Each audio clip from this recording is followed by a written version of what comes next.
عليه وآله وبارك وسلم. الفاتحة. أعوذ بالله من الشيطان الرجيم. بسم الله الرحمن الرحيم. الحمد لله رب العالمين الرحمن الرحيم مالك يوم الدين.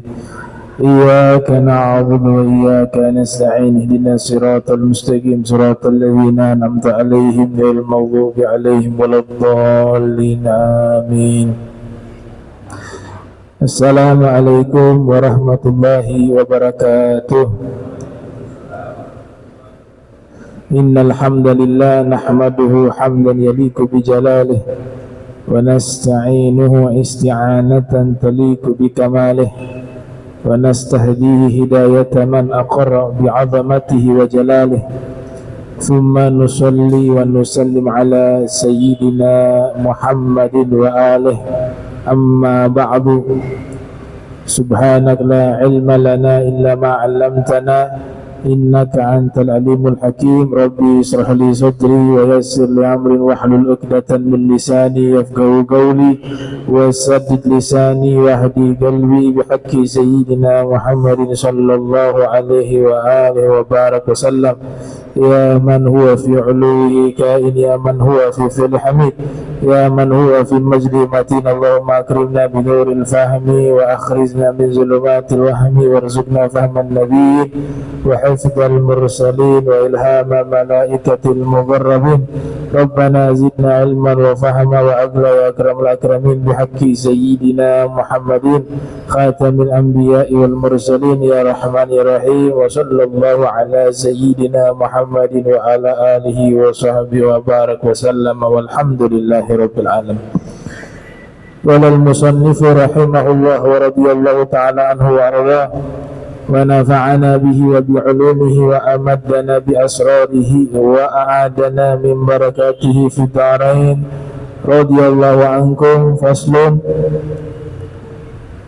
al-thalithatu al-mandubatu kabina'i ar-rubub wa madarisil ilmi syar'i wa tadwinil madhahibi wa tasnifil ulum wa taqriril qawa'idi wa kathrati tafri'i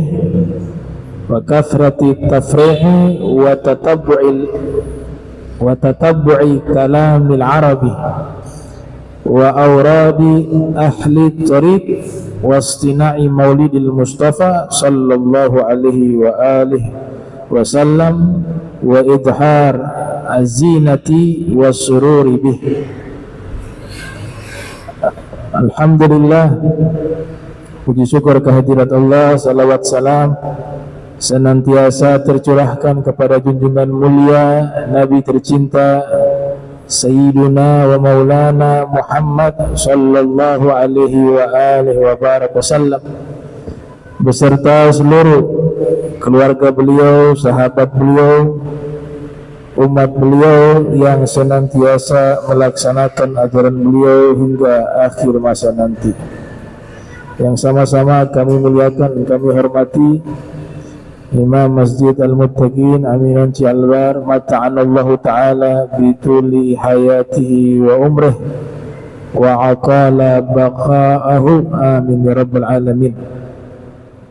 Wa kadzalika al-habib Alwi Albar, mata'anallahu ta'ala bituli hayatihi wa umrih wa nafa'ana bihi wa bi'ulumihi wa aqala baqa'ahu, amin ya rabbal alamin.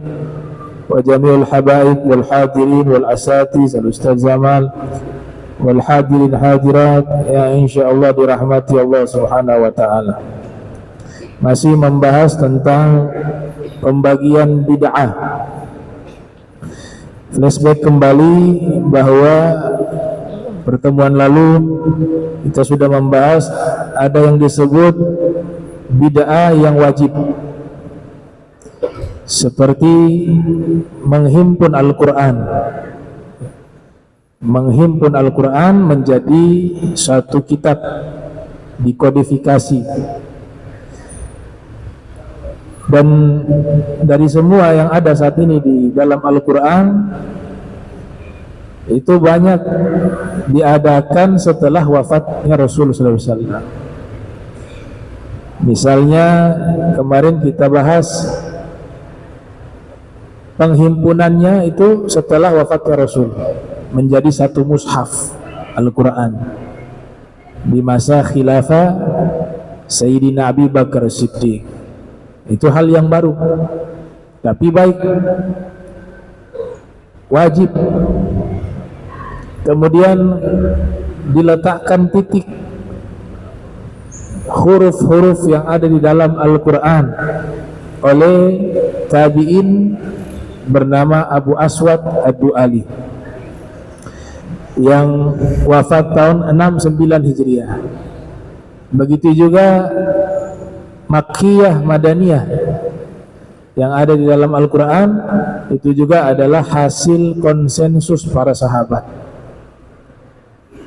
Tajwid atau ilmu tajwid untuk mempelajari cara membaca Al-Quran dengan baik dan benar, itu pun diadakan jauh setelah masa Nabi Muhammad sallallahu alaihi wasallam oleh seorang ulama kelahiran tahun 157 Hijriah, wafat 224 Hijriah, yang bernama Abu Ubaid Qasim bin Salam, dan juga yang membuat harokat di dalam Al-Quran daripada huruf-huruf yang ada di dalam Al-Quran. Kita kenal ada fathah, ada kasroh, ada sukun, ada dhammah, dan seterusnya. Itu pertama kali yang membuatnya adalah ulama bernama Al-Imam Al-Khalil, ya, Khalil bin Ahmad Al-Farahidi, kelahiran tahun 100 Hijriah, wafat 170 Hijriah. Dan juga qiraah, terkenal qiraah sab'ah. Istilah qiraah sab'ah tidak pernah ada di zaman Nabi sallallahu alaihi wasallam. Jadi qiraah sab'ah itu cara membaca Al-Quran, ya, 7 cara membaca Al-Quran. Ternyata ditelusuri itu diambil dari nama judul kitab. Ada kitab karangan ulama bernama Ibnu Mujahid, nah, Abu Bakar Ahmad Ibn Mujahid, kelahiran tahun 245, wafat 334 Hijriah. Kitab yang beliau tulis berjudul As-Sab'atu fil Qiraat. Dari judul kitab itulah dinamakan dengan satu istilah Al-Qiraatu As-Sab'ah. Jadi Al-Qiraah As-Sab'ah sebelumnya itu bukan hanya 7, banyak, tapi beliau rangkum hanya menjadi 7 bacaan. Dan ini semuanya cara bacaannya Nabi SAW, bukan inovasi para ulama. Nah, dan masih banyak hal-hal yang diadakan oleh ulama setelah wafatnya Nabi, dan itu tidak diingkari dari zaman ke zaman oleh para ahlinya. Dan yang terbaru yang ada di dalam Al-Quran yaitu Rumuzul Wukuf, diistilahkan dengan Rumuzul Wukuf, simbol-simbol berhenti membaca Al-Quran. Wukuf dari kata waqaf. Kalau kita perhatikan tuh di Al-Quran ada simbol huruf lam kecil.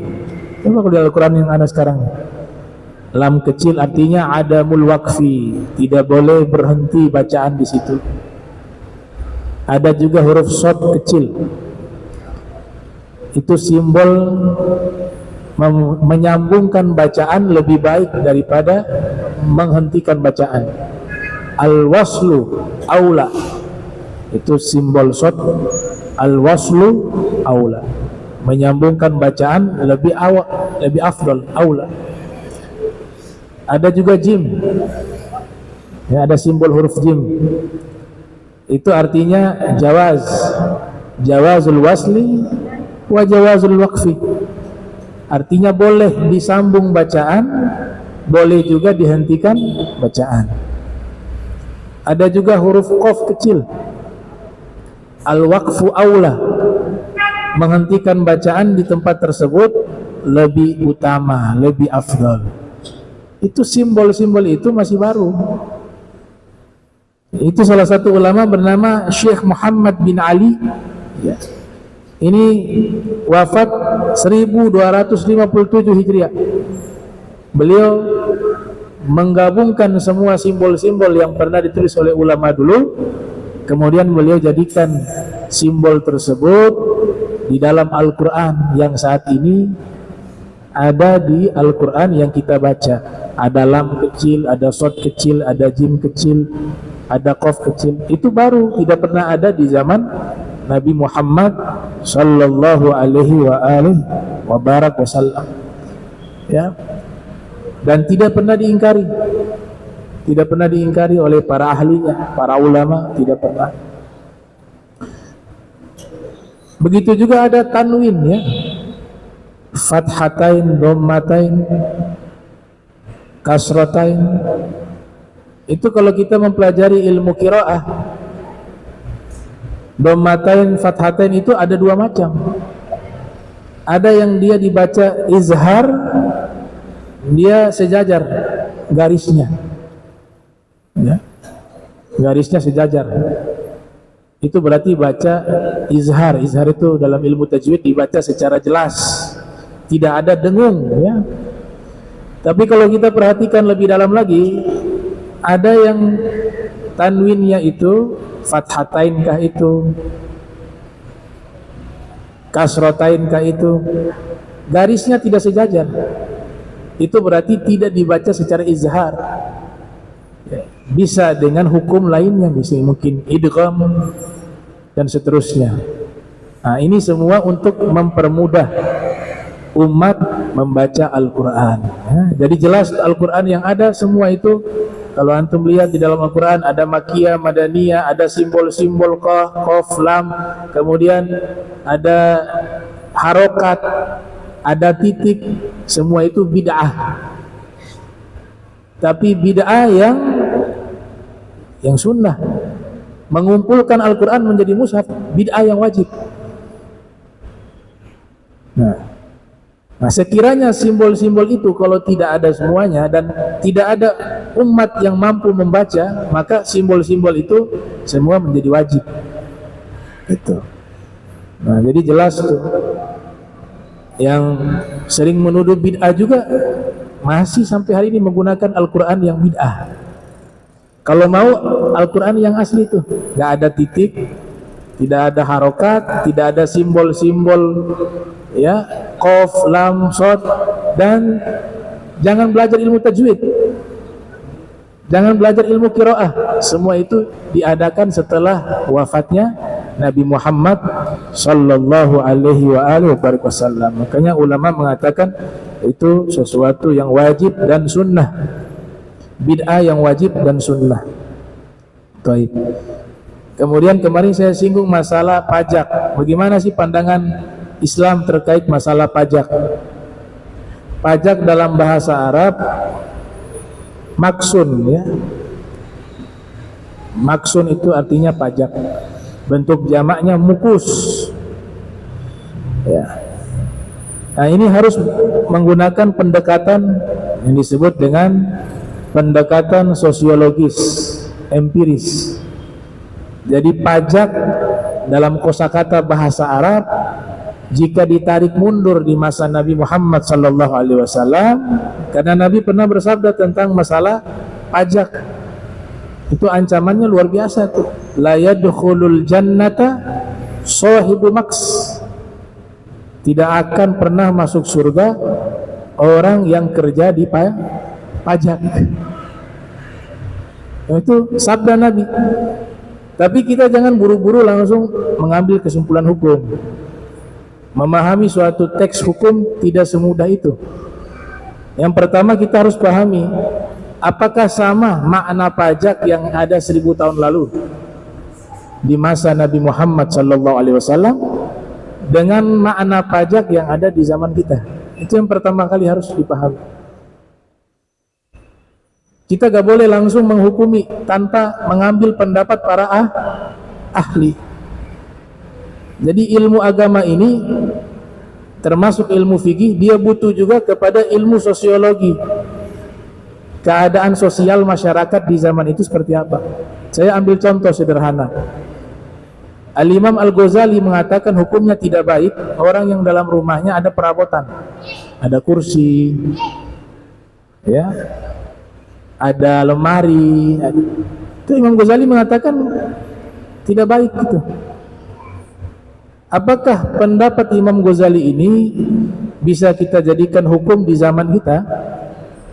Ternyata para ulama meneliti pendapat Imam Ghazali itu sesuai dengan kondisi zamannya dan tempatnya pada waktu itu, yang di lingkungan beliau hampir seluruhnya orang miskin, sehingga rumah mereka di zaman itu rata-rata tidak ada perabotan.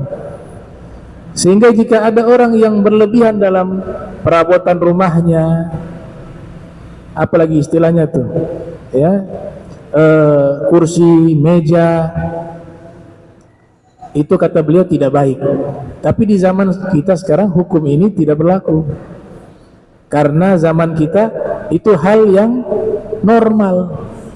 Justru aneh, rumah gak ada kursi, gak ada meja, gak ada perabotan.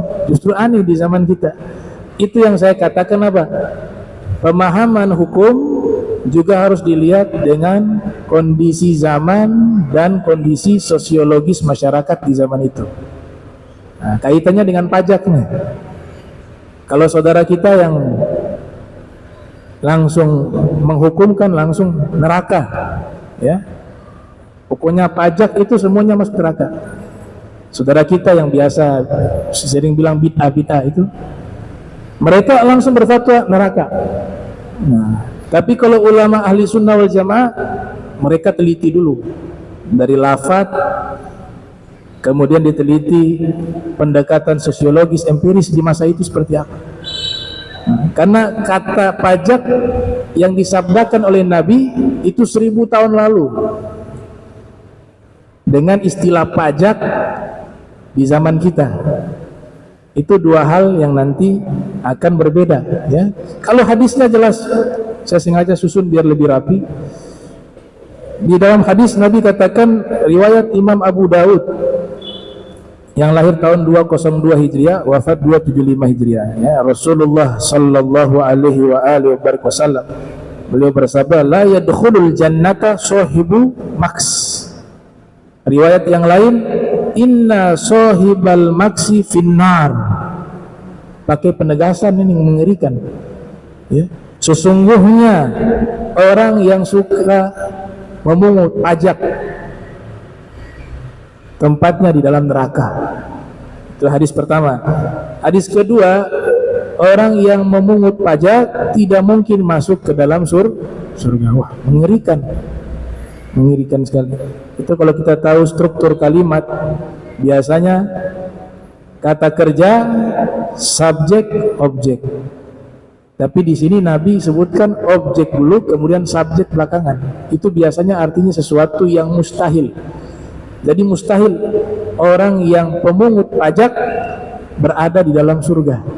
Begitu maknanya. Yang kedua mengerikan, pakai sesungguhnya. Sesungguhnya sahib, pemilik, maks, orang yang mengambil pajak, mereka sesungguhnya berada di dalam neraka. Itu dalil yang menjadi rujukan, ya. Baik.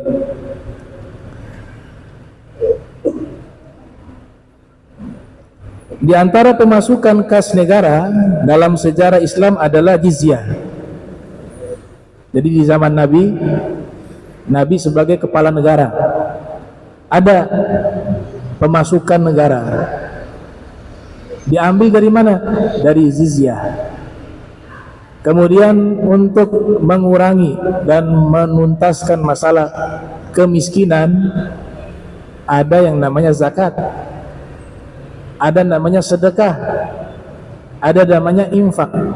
Ini semua dikelola oleh negara, baik itu jizyah, zakat, sedekah, infak, dikelola oleh negara, dipimpin oleh Rasul sallallahu alaihi wasallam, ya, dengan istilah kas negara baitul mal. Baitul mal, ya. Saya meminjam istilah negara biar lebih mudah dipahami ya. Ini konsep negaranya sebagai daulah, belum disebut daulah waktu itu. Nah, jizyah itu diambil dari apa? Dari uang yang diambil dari orang-orang non-muslim yang tinggal di negara Islam. Tuh. Makanya istilahnya di sini al-jizyah fahiya allati tufradu ala kulli fard ghair muslim. Bahwa jizyah itu adalah sesuatu yang wajib diambil uang tersebut dari setiap individu orang-orang yang tidak beragama Islam namun tinggal di wilayah kekuasaan Islam. Tujuannya apa? Menjaga keamanan mereka dan memberikan maslahat untuk mereka. Karena dari uang itu juga dibangun mungkin perbaikan jalan misalnya, atau hal-hal yang berkaitan dengan maslahat masyarakat. Zakat 2,5% khusus diambil hanya kepada orang muslim. Nah, jizyah itu di bawah 2,5%, lebih ringan sebenarnya, karena orang non muslim tidak ada beban wajib zakat, sehingga negara Islam ini mengambil itu. Dan orang Islam ada beban wajib zakat 2,5%. Jadi adil sebenarnya. Bahkan yang non muslim lebih ringan, karena tidak sebesar 2,5%. Dia di bawah 2,5%. Itu namanya jizyah. Jizyah adalah pajak, itu istilahnya. Jizyah adalah pajak yang diwajibkan kepada setiap individu dari kalangan non-muslim. Ini saya kutip dari kitab berjudul Al-Jizyatu fil Islam. Berarti istilah pajak juga disebut dengan jizyah. Tapi pajak ini diambil dari orang-orang non-muslim dengan satu aturan yang resmi dari pemimpin dan pemerintahan yang ada di waktu itu. Sebuah pertanyaan menarik dari salah satu tokoh namanya Charles Tilly, salah seorang yang dikenal sebagai demokratis terkemuka. Pertanyaan tersebut kurang lebihnya begini: meskipun kita merasa seperti layaknya dirampok oleh pemerintah dengan berbagai alasan yang kita sendiri tidak tahu maksudnya, namun mengapa kita dan para leluhur kita masih tetap harus membayar pajak? Ini dari Charles Tilly, seorang ahli di bidang tersebut.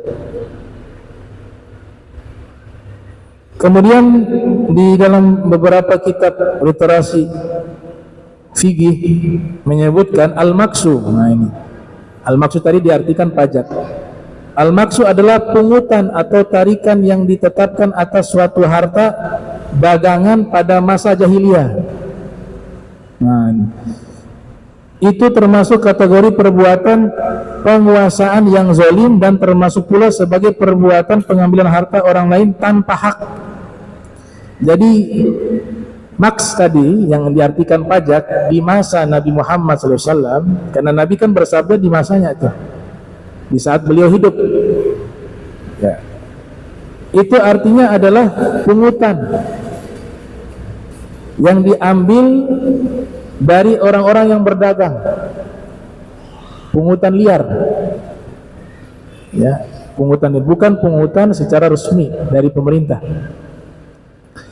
Sehingga dikatakan di sini perbuatan penguasaan yang zalim. Nah, pungutan liar itu dianggap sebagai perbuatan yang zalim. Dan termasuk pula sebagai perbuatan mengambil harta orang lain tanpa hak. Nah, ini mulai kita fahami kata maksun, ternyata yang ada di zaman Nabi yang kita artikan pajak, ternyata di zaman kita itu dua hal yang berbeda. Kalau pajak dengan lafaz maksun tadi, yaitu pungutan liar, dia ngambil bukan secara resmi dari pemerintah, tapi dia ambil itu sebagai pungutan untuk pribadi dia. dan itu sama seperti dengan merampok dan disebut dengan perbuatan zalim. Urf yang berlaku di negara kita. Nah, sekarang saya ambil pendapat dari Lembaga Fatwa Tunisia. Nah, Lembaga Fatwa Tunisia itu mereka menyebutkan bahwa urf itu artinya tradisi dan adat istiadat yang berlaku di negara kita, Tunisia, yang sering disebut sebagai al-maksi atau pajak tadi, adalah harta yang dipungut oleh petugas pasar dari orang-orang yang menjual barang produksi mereka. Apabila harta pungutan tersebut diserahkan secara insidental dan tidak dimanfaatkan oleh orang-orang tertentu, melainkan ditasarufkan, dikelola ya, tasarufkan untuk kemaslahatan umum seperti membiayai kegiatan-kegiatan insidental terukur oleh wilayah atau negara, dan apabila wilayah atau negara menetapkan aturannya yang mencakup maslahat masyarakat, maka tidak disebut dengan maksun. Jadi pajak yang ada di zaman kita tidak masuk ke dalam hadis Nabi tadi, karena pajak yang ada itu disalurkan kepada maslahat masyarakat itu sendiri. Seperti jalanan, itu kan dari uang pajak dan lain-lainnya. Nah, jadi fungsi pajak itu sebenarnya sudah pernah dikemukakan oleh salah satu ulama bernama Ghazali Abu Yusuf dengan judul kitab Al-Kharraj. Ini adalah muridnya Abu Hanifah, dan kitab ini digunakan oleh Daulah Abbasiyah, sehingga uang kas negara juga diambil lewat apa? Pajak yang nanti disalurkan untuk kemaslahatan umat atau rakyat. Itu boleh. Yang penting betul-betul disalurkan kepada masyarakat maslahatnya, dan tidak terlampau tinggi. Karena pernah terjadi di masa Imam Nawawi, ada penguasa namanya Baybaros. Ini ada musuh mau menyerang Damaskus, Suriah. Pada waktu itu uang kas negara tidak cukup membeli senjata, maka dinaikkan pajak sangat tinggi, sehingga membebankan masyarakat pada waktu itu. Dan Baybaros memerintahkan semua ulama setuju dengan pendapat ini. Namun satu ulama yang tidak setuju, yaitu Al-Imam Nawawi, dengan alasan bahwa yang berkorban terlebih dahulu itu bukan rakyat tapi penguasa. Yang pertama, gaji kalian begitu tinggi, kenapa tidak diambil dari gaji kalian? Yang kedua, perhiasan istri kalian sangat banyak, perhiasan emas, jual dulu perhiasan emas itu. Kalau tidak cukup, baru rakyat bantu dengan memberikan pajak. Itu. Jadi Imam Nawawi tidak sependapat. Kalau terlampau tinggi membebankan masyarakat, itu ditolak oleh Imam Nawawi. Kemudian al-maksud di sini tadi dikatakan ada syarat-syaratnya. Yang pertama, adanya kebutuhan yang primer dan nyata.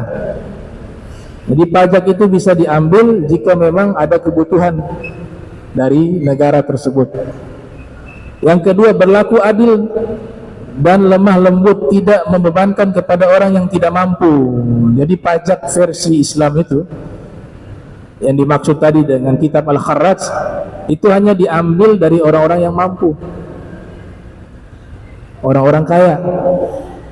Tapi kalau orang yang tidak mampu tidak boleh dibebankan pajak. Tiga, digunakan untuk kemaslahatan umum. Uang pajak itu murni seluruhnya digunakan untuk kemaslahatan umum, bukan dikorupsi, bukan diambil. 4, musyawarah dan konsultasi dengan pakar. Itu 4 syarat yang dikemukakan. Jadi ini meluruskan hadis tadi bahwa makna pajak tadi bukan dalam konteks kekinian, tapi pajak itu pungutan liar. Kalau memang di zaman kita ini ada pungutan liar, ya masuk ke hadis tadi. Tapi kalau resmi dari pemerintah, dengan sistem yang sangat jelas, aturan yang jelas untuk kemaslahatan umat, maka tidak termasuk maksun tadi. Ya, jelas ya. Kalau pungutan liar tadi masuk kepada bid'ah yang haram. Bid'ah yang haram. Dan ini berlaku bukan hanya masalah maksun, juga al-ihtiqar. Al-ihtiqar ya. Ihtiqar itu bukan ihtiqar menghinakan, bukan. Muhtakir namanya. Tahu muhtakir? Penimbun. Ini sama dengan ini. Dia beli barang banyak, dihabiskan stok-stok yang ada di pasar, kemudian ditimbun, nanti tunggu sudah krisis, dijual dengan harga yang sangat tinggi. Itu kata ulama dosanya lebih besar dari ini, dari maksud. Bahkan dalam riwayat dikatakan al-muhtakir ma'a qatlin nufus yaumal qiyamah. Para penimbun itu dosanya seperti membunuh orang di hari kiamat. Qatlin nufus. Nah. Ada juga di sini dikatakan bid'ah yang sunnah tadi, al-mandubah, kabina'i rubut, seperti membangun pesantren. Pesantren itu tidak pernah ada di zaman Nabi sallallahu alaihi wasallam, tapi ada setelah masa Nabi sallallahu alaihi wasallam. Sekolah pertama secara resmi itu namanya Madrasah Zaituniyah yang ada di Tunisia. Ya, awalnya dia jame', kemudian berubah menjadi madrasah. Yang lebih modern lagi namanya Madrasah Nizamiyah. Itu tenaga pengajarnya ada Imam Ghazali, ada Imam Juwaini. Itu madrasah pertama, dan madrasah ini tidak pernah ada di zaman Nabi Muhammad SAW. Ya, ada asrama, kemudian ada kurikulum, kemudian guru-gurunya digaji, dan seterusnya. Nah, tapi kan itu hal yang baik, maka disebut bid'ah yang sunnah. Membangun madrasah, pesantren, wa tadwinul madzahib, dan juga menghimpun madhab-madhab, pemikiran-pemikiran seperti madhab Hanafi, madhab Maliki, madhab Syafi'i, madhab Hambali. Istilah ini gak pernah ada di zaman Rasulullah SAW, karena tentu mereka hidup setelah masa Rasul, tapi harus ditadwin. Kenapa kita pakai istilah ahli sunnah wal jamaah dan seterusnya dan seterusnya? Karena muncul kelompok-kelompok menyimpang. Karena banyaknya kelompok-kelompok menyimpang, maka ulama harus memberikan nama kepada kelompok-kelompok menyimpang tersebut, sehingga umat bisa mengetahui. Coba kalau tidak ada nama, bagaimana mau tahu ini kelompok apa ini?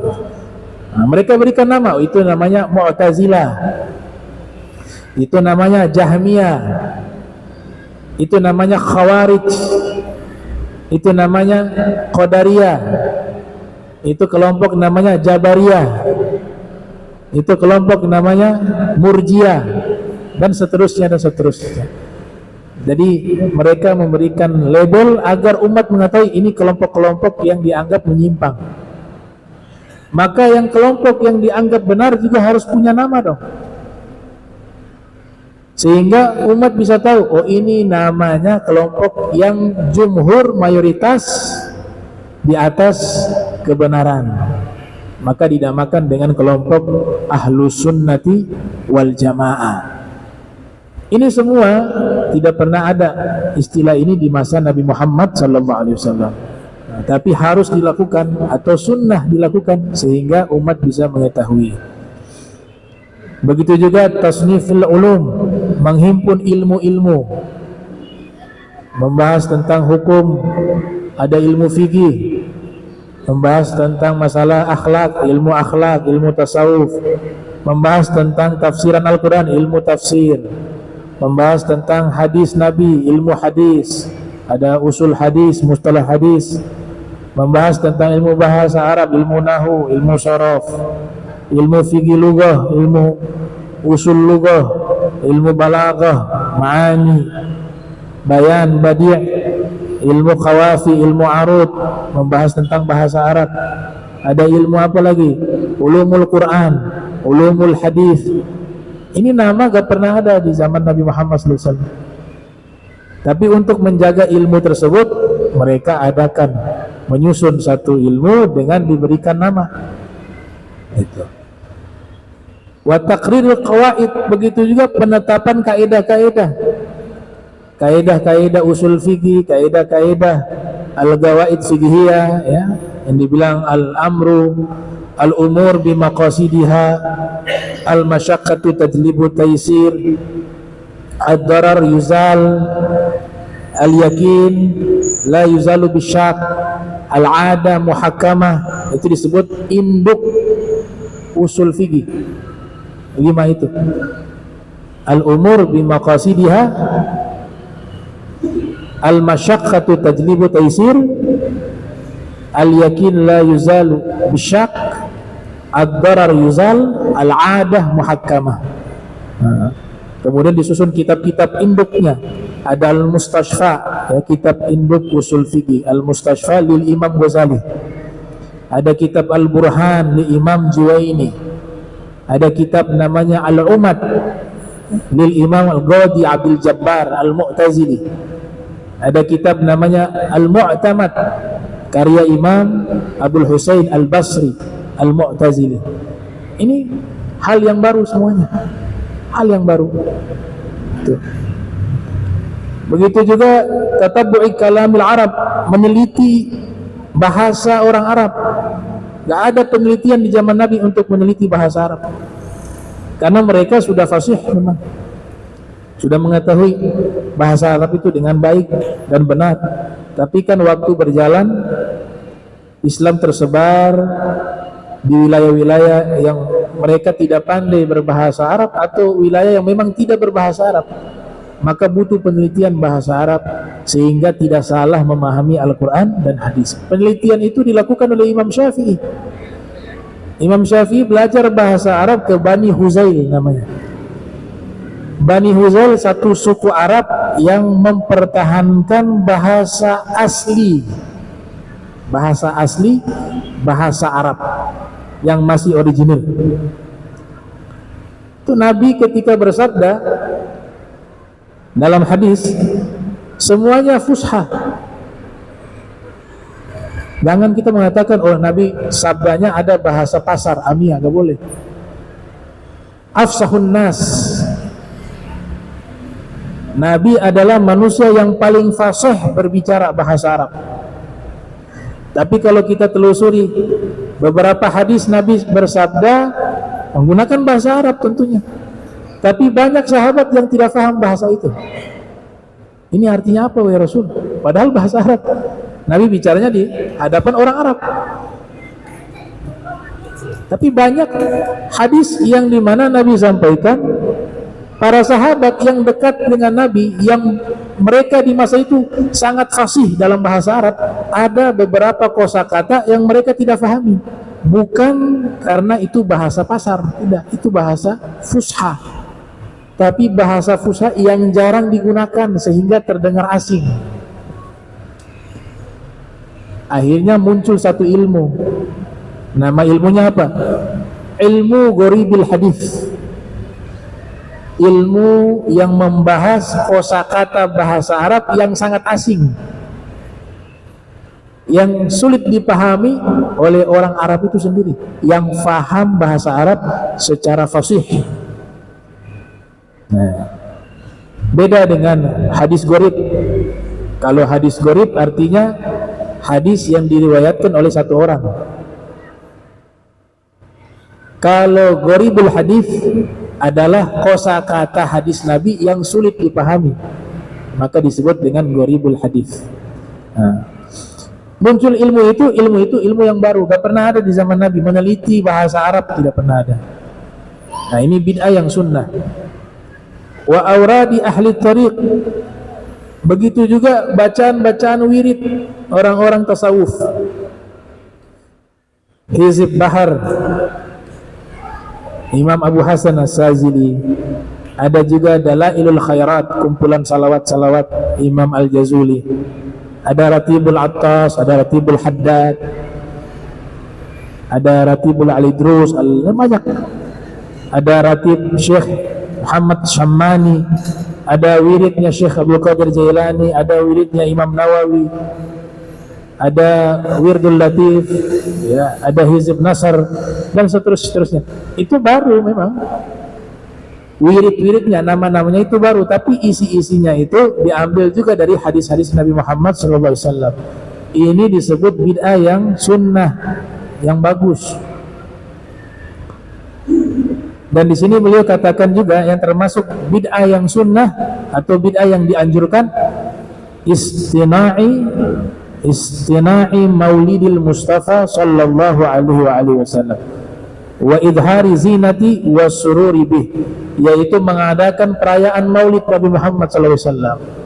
Itu dikatakan sebagai suatu bid'ah yang dianjurkan, yang sunnah, ya, dan menampakkan perhiasan dan rasa gembira atas kelahiran Nabi Sallallahu Alaihi Wasallam.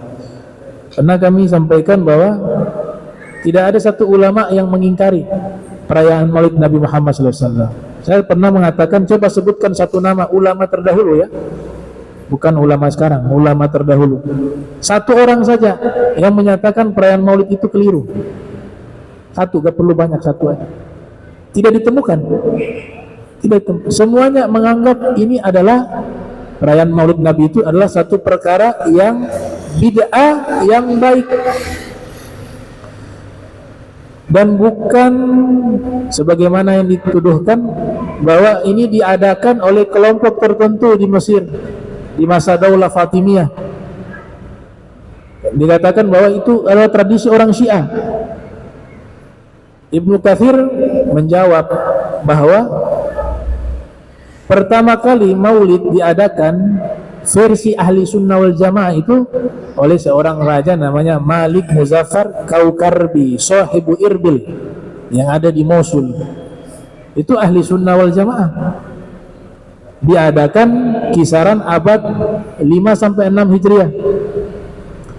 Kemudian diadakan sayembara menjelang hari lahirnya Nabi, siapa yang bisa menyusun biografi singkat Rasul SAW, diberikan hadiah. Dan kitab yang menang itu, yang berhasil meraih kemenangan mengarang biografi singkat Rasulullah SAW, nanti kitabnya dibaca di hari maulid. Dan ini raja yang disebutkan oleh Al-Hafiz Ibnu Katsir, bisa dibaca dalam kitab Al-Bidayah wan Nihayah juga ada. Raja yang soleh, yang dicintai oleh para ulama dan mencintai ulama, senang membangun masjid, raja yang adil, begitu. Pokoknya sifatnya sifat yang mulia. Beliau adakan maulid pertama. Dan ternyata yang berhasil menjadi pemenang ketika mengarang biografi singkat Nabi Muhammad sallallahu alaihi wasallam. Jadi kitab maulid itu kitab ringkasan biografi Nabi. Kitab biografi Rasul berjilid-jilid. Ada yang 40 jilid membahas sirah Nabawi, ada 45 jilid. Ada yang 17 jilid. Ada yang 3 jilid, ada yang 5 jilid. Nah, siapa yang mau baca nih, orang awam? Biografi Nabi sepanjang itu butuh waktu yang lama. Maka ulama memahami, kita ringkas saja biar mudah dibaca, mudah mengenal Nabi, dibuatlah ringkasan. Jadilah kitab maulid pertama. Dan kitab maulid pertama ini dicetak. Di zaman kita masih ada kitabnya. Kitab maulid pertama ditulis oleh Al-Hafiz Ibnu Dihyah, berjudul Sirajul Munir fi Maulidi Bashirin Nadhir. Nah, kitab beliau yang menjadi pemenang waktu itu. Akhirnya dibacakan, itu raja buat acara besar-besaran. Itu disebutkan oleh Sibtu Ibnu Zawzi dalam kitab Mir'atuz Zaman. Berapa ratus ekor kambing disembelih pada hari itu, berapa ribu, itu di secara detail diterangkan tuh. Ya. Semuanya dihidangkan, dikasih makan kepada hadirin yang hadir di perayaan Maulid Nabi Muhammad sallallahu alaihi wasallam. Dan setelah tradisi itu diadakan, ulama-ulama setelahnya tidak ada satupun yang mengingkari. Bahkan mereka memberikan komentar yang positif. Seperti gurunya Imam Nawawi, Abu Syamah, yang mengatakan ini sebaik-baiknya bid'ah hasanah. Bukan bid'ah hasanah lagi, sebaik-baiknya bid'ah hasanah. Begitu juga Al-Hafiz Ibnu Hajar Al-Asqalani, yang kita kenal sebagai Amirul Mukminin fil Hadis, yang lahir tahun 774 Hijriah, juga mengatakan, saya sudah meneliti acara Maulid Nabi, isinya kebaikan, dan ini satu perkara yang baik. Begitu juga Imam Suyuti dalam kitab Al-Hawirul Fatawa juga menyatakan hal yang sama. Artinya para ulama-ulama terdahulu tidak ada satupun yang mengingkari. Makanya saya minta satu nama ulama dulu yang mengingkari. Nggak ada. Sampai hari ini belum ada yang pernah menyampaikan ada ulama dulu mengatakan tidak boleh. Kalau ulama sekarang ya kita gak pakai standar sekarang, katanya kan salaf atau khalaf, ya. Berarti ulama dulu. Nah, maka di sini pengarang juga sepakat bahwa bid'ah yang baik yang disunahkan diantaranya adalah perayaan Maulid Nabi Muhammad sallallahu alaihi wasallam. Bahkan Ibnu Taimiyah sekalipun mengatakan itu hal yang tidak terlarang, ada kebaikannya. Ya, dalam kitab Iqtida Shiratul Mustaqim, kitabnya, dalam kitab tersebut disebutkan demikian. Ibnu Katsir juga demikian. Itu. Yang keempat, bid'ah yang makruh. Nah, bid'ah yang makruh seperti kazakhrafil masajid, menghiasi masjid. Nah, itu bid'ah makruh. Karena di zaman Nabi nggak ada hiasan. Ya. Makruh bukan berarti sesuatu yang haram, ya. Sebagaimana juga ya, ada hadis begini bunyinya, la taqumu sa'ah, tidak akan terjadi hari kiamat hingga umatku mempercantik masjid-masjidnya. Itu. Nah, hubungan tanda-tanda hari kiamat dengan satu hal yang Nabi sampaikan seperti menghiasi masjid itu sebagai tanda kiamat, itu bukan berarti haram, cuma sebagai alamat dekatnya hari kiamat. Dan sekarang kan kita lihat di mana masjid berlomba-lomba dengan mengindahkan masjidnya, tapi pemakmuran masjidnya kurang. Ada juga masjid miliaran yang sholat 4 orang 5 orang. Itu bukan hal yang terlarang, tapi itu tanda asyratus sa'ah. Dan di sini musannif mengatakan makruh kazakhrafil masajid. Masjid Nabi sallallahu alaihi wasallam, kalau yang ada di zaman sekarang ini, itu hanya ukuran 50 kali 50 meter kali 50 meter, tinggi 3 meter. Tapi sekarang masjidnya sudah berapa hektar tuh luas. Ini jadi problem sekarang. Kalau saya pernah baca kitab Al-Idah karya Imam Nawawi tentang manasik haji dan umroh, beliau mengatakan ulama berbeda pendapat terkait masalah sholatun fi masjidi hadza afdalu min alfi sholah fi ma siwah. Nabi katakan dalam hadis, sekali sholat di masjidku lebih afdol 1000 sholat di masjid yang lain. Muncul pertanyaan, Nabi bersabda kan di masanya itu, waktu itu hadis, masjidnya masih ukuran 50 kali 50. Ini yang lebih masuk tidak ke hadis itu? Dibahas oleh para ulama, khilaf ternyata. Ada yang mengatakan bahwa fadilah sholat di Masjid Nabawi hanya berlaku di tempat aslinya. Makanya saya waktu umroh kemarin, ini saya ajak Pak Iwan ini masjid aslinya ini, itu di tiang ada tulis tuh, hadza masjidu Rasulillah. Di tiangnya ada tulisan, ini masjidnya Rasulullah SAW. Itu simbol bahwa disitulah masjid awal berdirinya Masjid Nabawi. Dan di tempat itulah Nabi sholat, di sekitaran itu. Hanya ukuran 50 kali 50. Kayaknya kalau sholat kita bisa kan? Sholat sunnah. Karena ada ulama berpendapat kalau tidak masuk ke situ ya sholatnya biasa, gak masuk fadilah. Fadilah 1000 rakaat gak dapat. Tapi ulama lain membantah, ya, dapat juga, karena waktu Nabi, di zaman Nabi sholat di masjid beliau yang ukuran 50 kali 50, tapi sudah ada tanah-tanah wakaf untuk masjid. Dan Nabi ketika bersabda sudah ada tanah wakaf untuk masjid, sehingga sabda Nabi juga termasuk tanah yang belum jadi masjid, itu juga sudah termasuk. Jadi kalau di luar itu fadilahnya dapat. Imam Nawawi ambil jalan tengah. Kalau jadi makmum kemudian imamnya sholat di tempat tersebut, dia jadi makmum, otomatis dia dapat fadilah tersebut sebab dia ikut imam yang ada di masjid itu, sekalipun dia berada di tempat yang jauh. Itu. Tapi hanya berlaku sholat wajib. Kalau qobliyah ba'diyah sudah masing-masing, berarti yang di dalam itu yang dapat, yang di luar tidak dapat fadilah tersebut. Nah ini bagaimana para fuqaha mereka membahas secara terperinci masalah tersebut. Kemudian yang menjadi bid'ah makruh, tazwik al-masahif, mempercantik mushaf Al-Quran. Mohon maaf ya, dulu kami di Asagofa, tempatnya Sayyidul Walid Al-Habib Abdurrahman bin Ahmad As-Saqaf. Beliau punya murid banyak kiai-kiai yang sudah sepuh-sepuh, banyak di Jakarta. Mereka, di antara mereka, saya tidak tahu semua apa, hanya beberapa kiai saja, paling marah kalau Al-Quran itu warna-warni. Bagian dalam ya, kan sekarang model Al-Quran kan untuk niatnya baik sebenarnya, mempermudah untuk membaca Al-Quran. Kan ada kan tuh warna hijau, warna kuning.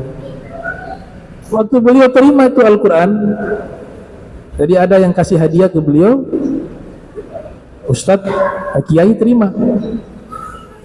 Buka, ini Al-Quran atau buku gambar? Masih adab, kata beliau. Nggak boleh dicoret-coret warna-warni begini. Alasan yang pertama, ini adalah kitab suci, sesuatu yang sakral. Yang kedua, tidak pernah dilakukan oleh ulama terdahulu. Seandainya itu baik, pasti dilakukan oleh ulama terdahulu. Ini baru muncul di zaman kita. Yang ketiga, mujahadah dalam baca Al-Quran, mengikuti cara para ulama terdahulu, itu ada nilai berkah, walaupun caranya sulit.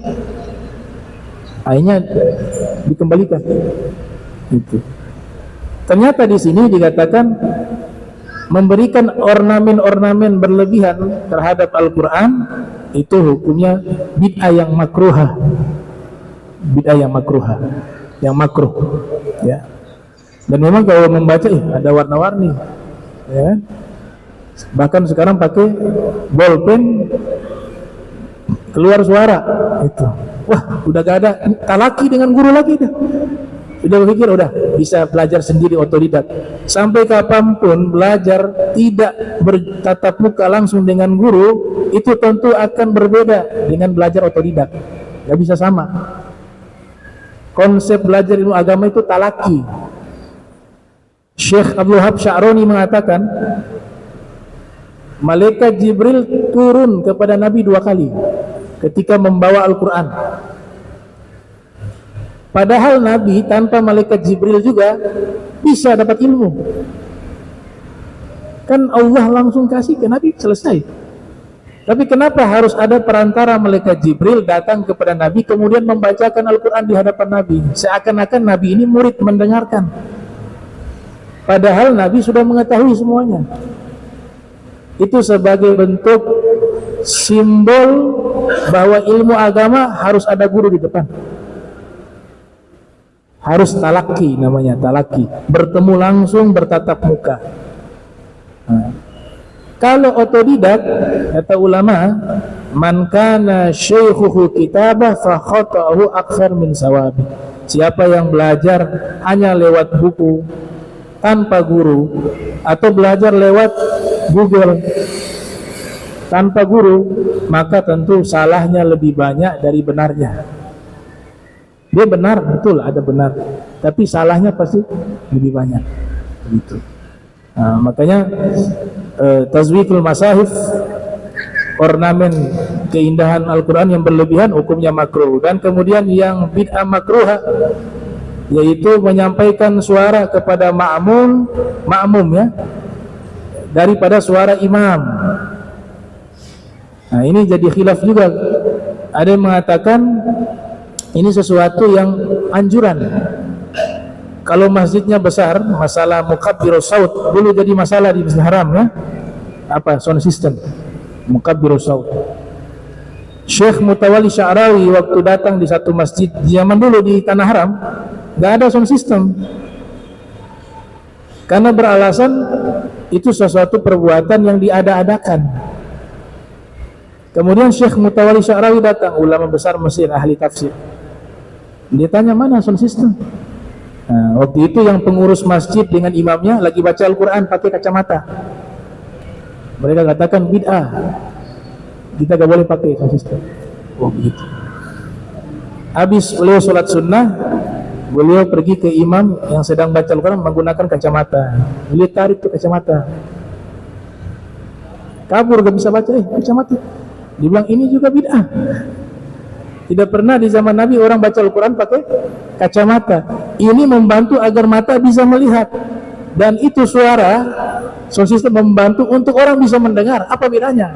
Ma farqu baina kacamata dan sound system? Min zarawal mukabbir. Akhirnya mulai saat itu di wilayah tersebut mulai mereka adakan sound system di masjid. Dan sampai sekarang di Masjid Nabawi di Masjid Haram menggunakan sound system. Tapi di beberapa wilayah juga di Indonesia ya, di wilayah Bogor itu masih banyak yang tidak menggunakan sound system dengan berbagai alasan. Dan ulama kita juga ada yang memaklumi itu. Biasanya kalau tanpa sound system, pernah dengan Habib Bagir diundang di Bogor, ribuan manusia disuruh ceramah 1 jam. Saya datang dengan sama Habib Bagir. Saya lihat nggak ada sound system. Tanya ke panitia, sound, oh nggak ada. Oh mohon maaf, saya suara pelan. Pakai mic saja kadang-kadang tidak terdengar. Jadi saya nggak bisa ceramah. Saya serahkan ke Habib Bagir. Habib Bagir disuruh ceramah 1 jam. Tambah punya saya jadi 1,5 jam. Udah. Ini di hadapannya ribuan orang. Dari awal ceramah, beliau ceramah teriak sampai akhir. Habis ceramah, turun dari podium, menghampiri saya. Beliau bilang, gimana ceramah saya? Suaranya hilang. Habis suara. Kenapa? Teriak dari awal sampai akhir. Makanya biasanya diundang khutbah Jumat pasti tidak lebih dari 10 menit. Bagaimana manusia ribuan terus kita khutbah Jumat tanpa suara? Beberapa guru mengatakan mereka mempertahankan tradisi itu dengan alasan, ada beberapa alasan, bukan hanya masalah bid'ah, karena mereka juga sama seperti kita. Adakan maulid Nabi juga, ikut leluhur terdahulu begitu.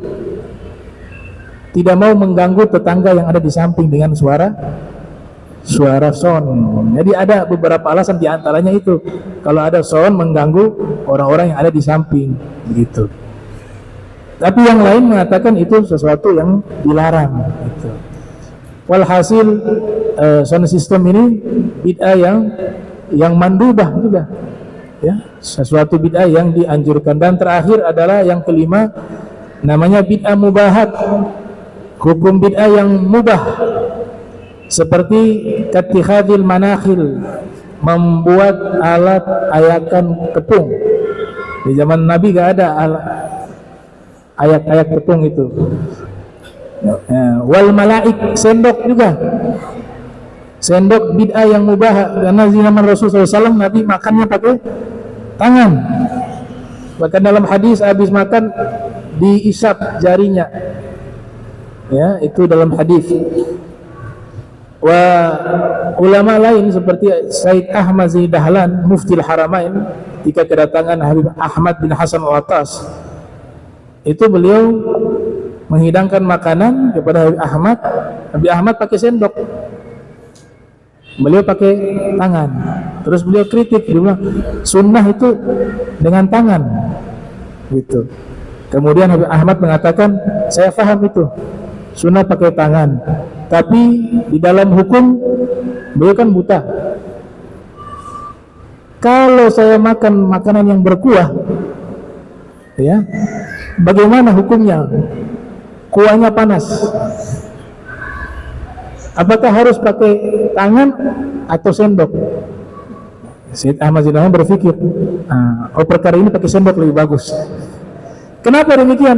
Kata Habib Ahmad bin Hasan Al-Attas dalam kitab Tadhkirun Nas, karena di zaman Nabi kita Muhammad sallallahu alaihi wasallam itu makanan kebanyakan itu makanan-makanan dari tepung.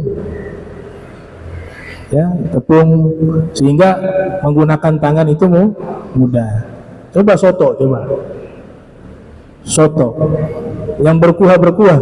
Nah, sehingga beliau katakan hukum beredar pada ilat itu bisa dibantu dengan alat selama itu tidak haram. Itu jadi perdebatan panjang tuh tentang masalah sendok antara Al-Habib Ahmad bin Hasan Al-Attas dengan Mufti Haramain Said Ahmad Zaini Dahlan. Kemudian masalah tawassu fil lazaz ma'akil wal masyarib wal masakin. Makanan yang lebih dari 2 lauk itu juga bid'ah, ya. Nabi makannya itu lauknya 1. Itu ditiru oleh siapa? Oleh Sayyidina Abu Bakar, oleh Sayyidina Umar, oleh Sayyidina Ali. Mereka ikut Nabi sampai dari sisi menu makanan. Kalau kita kan lauknya 10, nasinya 1 piring. Ada ikan, ada telur, ada daging kambing, ada ayam, semua ada di situ. Tapi ini bid'ah yang apa? Mubahah. Bid'ah yang tidak haram, boleh, halal. Tapi tidak pernah dilakukan oleh Nabi Muhammad SAW. Tidak pernah dicontohkan oleh Nabi SAW. Begitu juga rumah-rumah al-masakin, ya, rumah-rumah yang mewah-mewah, bid'ah mubahah. Itu Imam Sufyan Ats-Tsauri kalau lewat rumah yang megah, kemudian beliau tanya, tinggal di situ berapa orang? Hanya 2 orang. Dia bilang, oh yang sisanya dihisab di yaumil qiyamah. Ada orang rumahnya megah besar, tinggalnya 2 orang. Yang lebihnya itu apa? Israf, jadi lebih. Berapa uang itu? Kalau disalurkan kepada yang tempat yang lebih manfaat. Sehingga beliau kalau lewat rumah yang terlalu megah dan penghuninya hanya 2 orang atau tidak sebanding dengan rumah itu, beliau mengatakan ini yang lebihnya dihisab di yaumil qiyamah. Ya, yang lebihnya dihisab di hari kiamat. Begitu juga mobil, ya. Orangnya 1, mobilnya 10. Ada zaman sekarang kolektor, ya. Kolektor mobil, kolektor tas. Ini pendapat Imam Sufyan Ats-Tsauri, yang lebih-lebih itu dihisab oleh Allah Ta'ala di yaumil qiyamah, ya. Karena tawassu. Nah, kemudian makanan, minuman juga hal yang sama. Dan orang pertama, di sini dikatakan, terakhir saya tutup, orang pertama yang membuat bid'ah mubahat terkait masalah makanan, pakaian. Jadi zaman dulu, zaman sahabat semuanya sama. Kita gak bisa bedakan mana orang kaya, mana orang miskin. Mereka sederhana semuanya. Tuh. Zuhud benar-benar zuhud. Kaya raya. Tapi penampilan biasa. Bukan berarti dilarang kita rapi, tidak. Tapi di masa itu sama semua. Yang pertama kali membuat bid'ah mubahat terkait masalah makanan lebih dari 3 lauk, 4 lauk dengan makanan-makanan yang mewah, itu adalah Muawiyah. Ini kata pengarang, ya. Inna awala man tanafasa fil at'imah al-kathira wal khubzah al-khuwara, orang pertama yang mengadakan makanan-makanan yang berlimpah dan roti-roti dan pakaian-pakaian yang megah, itu adalah Muawiyah ketika memimpin Syam di masa khilafah Sayyidina Umar bin Khattab. Padahal gubernurnya, ada gubernur, salah satu gubernur namanya Abu Ubaidah apa siapa ya, saya lupa namanya. Sayyidina Umar angkat jadi gubernur di wilayah Hamas. Hams itu di Suriah. Sayyidina Umar mengatakan, coba kalian riset di wilayah Hamas orang miskin siapa, kita mau kasih zakat, dan cari siapa yang paling miskin. Ternyata disurvei oleh petugas berangkat dari Madinah pergi ke Syam, pergi ke Suriah, disurvei, sudah dapat data-datanya, dia kembali ke Madinah lapor kepada Sayyidina Umar, ini data-data orang-orang fuqara wal masakin yang wajib terima zakat. Kemudian yang mengagetkan, yang terima zakat juga gubernur. Gubernurnya wajib terima zakat. Kata Sayyidina Umar, ini gak salah ini. Kata petugas itu, gak salah nih. Ini terima zakat juga, ini gubernur yang saya angkat, saya kasih gaji juga, kok dia terima zakat? Kata petugas, wahai Amirul Mukminin, ini lebih heran lagi, yang paling miskin dia, gubernur yang paling miskin, kok bisa pakaiannya hanya satu di badan, gaji yang saya kasih gimana? Semua dikasih ke rakyat, habis. Dia gak ambil sepeser pun. Langsung Sayyidina Umar menangis, bilang, ini alhamdulillah saya tidak salah mengangkat seorang gubernur. Sayyidina Umar berangkat langsung menemui beliau di Hamas, terus mengatakan, saya ingin kamu terima ini semua harta yang saya kasih ya. Saya gak mau kamu terima ini zakat. Dia mengatakan, kalau memang demikian saya mau mengundurkan diri. Saya mau mengundurkan diri dari jabatan gubernur kalau saya mau terima ini harta. Tapi kalau kau masih mau saya tetap menjadi gubernur, biarkan saya hidup seperti ini. Karena ini urusan saya dengan Allah. Saya tidak mau berhadapan dengan Allah membawa apapun di hadapan Allah Ta'ala. Itu. Hanya Sayyidina Umar membiarkan begitu. Jadi ini beberapa bid'ah kita sudah selesai membahasnya. Insyaallah pertemuan berikut kita lanjutkan lagi. Allahumma jam'ana hadza jam'a marhuma wa tafarraqan bari tafarruqan ma'suma wa la tajal minna wa la minna syakila mahruma. Subhanaka bihamdika astaghfiruka wa atubu ilaik. Wa sallallahu ala sayyidina Muhammad wa ala alihi wa sahbihi wa baraka wasallam. Wa lakum minkum wassalamu alaikum warahmatullahi wabarakatuh.